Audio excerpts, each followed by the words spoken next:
नारियल का जन्म। हिंदू धर्म में नारियल का विशेष महत्व है। पूजा अनुष्ठान और हर शुभ और मंगल कार्य के आरंभ में नारियल फोड़ा जाता है। यह क्रिया वर्षों से चली आ रही है। क्या आप जानते हैं कि नारियल के जन्म के पीछे एक बड़ी ही रोचक कथा है।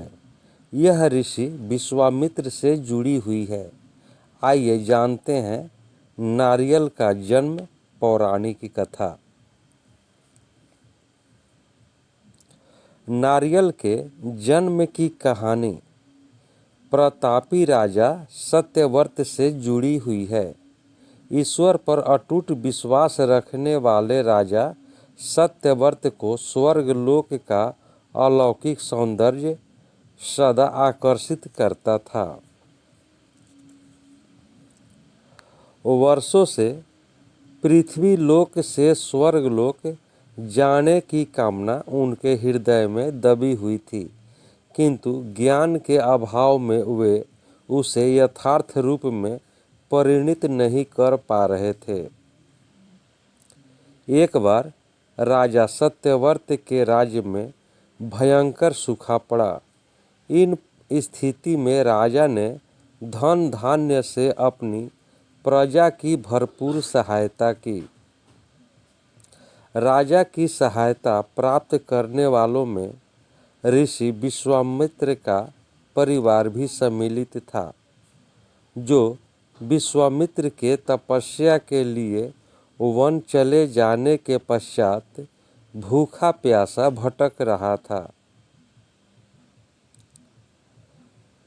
जब विश्वामित्र तपस्या से वापस आए, तब राजा सत्यव्रत की भूरी भूरी प्रशंसा करते हुए उनकी पत्नी ने उन्हें बताया कि कैसे उनकी अनुपस्थिति में उपजी विषम परिस्थितियों में राजा सत्यव्रत ने उनके परिवार की सहायता की। यह सुनकर ऋषि विश्वामित्र आभार व्यक्त करने राजा सत्यव्रत के दरबार पहुँचे। राजा सत्यव्रत ने उनका स्वागत और आदर सत्कार किया और उनके आने का कारण पूछा। ऋषि विश्वामित्र ने अपने परिवार की सहायता के लिए राजा का आभार व्यक्त करते हुए उन्हें वरदान मांगने को कहा। राजा सत्यव्रत ने अपने हृदय में दबी स्वर्ग जाने की कामना का वर्णन कर ऋषि विश्वामित्र से निवेदन किया कि यदि उन्हें वरदान देना ही है तो वरदान स्वरूप उन्हें स्वर्ग जाने का मार्ग बता दें। राजा को वरदान देते हुए विश्वामित्र ने अपने तेज और शक्ति से एक ऐसे मार्ग का निर्माण किया जो सीधा स्वर्ग को जाता था। सत्यव्रत उस मार्ग से स्वर्ग के द्वार तक पहुंच गए, किंतु जैसे ही उन्होंने स्वर्ग के भीतर प्रवेश किया, देवराज इंद्र ने उन्हें धक्का दे दिया। सत्यव्रत पृथ्वी लोक पर आ गिरे। उन्होंने देवराज इंद्र की घृष्टता का वर्णन जब विश्वामित्र से किया तो वे अत्यंत क्रोधित हुए और देवताओं के पास पहुँचे। देवतागण विश्वामित्र का बहुत सम्मान करते थे, किंतु किसी मनुष्य को स्वर्गलोक में प्रवेश देने के लिए तैयार नहीं हुए। अंततः इस समस्या का एक हल निकाला गया।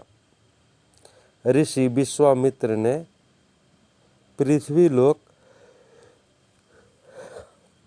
और स्वर्गलोक के मध्य एक छद्म स्वर्गलोक का निर्माण करवाया। जो राजा सत्यव्रत के लिए था। देवताओं को इसमें कोई आपत्ति नहीं थी। राजा सत्यव्रत भी प्रसन्न थे,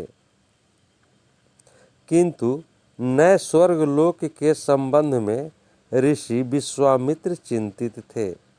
उन्हें डर था कि कहीं तेज हवा के झोंके से उनका बनाया स्वर्गलोक डगमगा न जाए। ऐसे में राजा सत्यव्रत पुनः पृथ्वी पर गिर पड़ेंगे।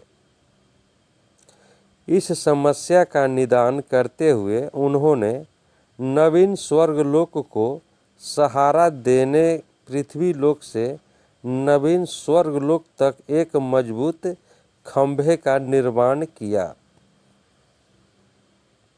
माना जाता है कि इस खंभे का तना बाद में एक पेड़ में परिवर्तित हो गया और राजा सत्यव्रत का सिर इसका फल बन गया। इस पेड़ को ही नारियल का पेड़ और राजा के सिर को नारियल का फल माना जाता है। यही कारण है कि नारियल के पेड़ बहुत ऊंचे होते हैं और उसके फल बहुत ऊंचाई पर लगते हैं। कथानुसार पृथ्वी लोक और स्वर्ग लोक के मध्य लटके होने के कारण राजा सत्यव्रत को न इधर का न उधर का उपाधि दी गई। दोस्तों, यह कहानी आपको कैसी लगी? कहानी को लाइक करें, शेयर करें। चैनल पर नए हैं तो चैनल को सब्सक्राइब कर लें, बेल आइकन का बटन दबा दें, जिससे कि जो भी वीडियो अपलोड करें सबसे पहले आप तक पहुंच जाए।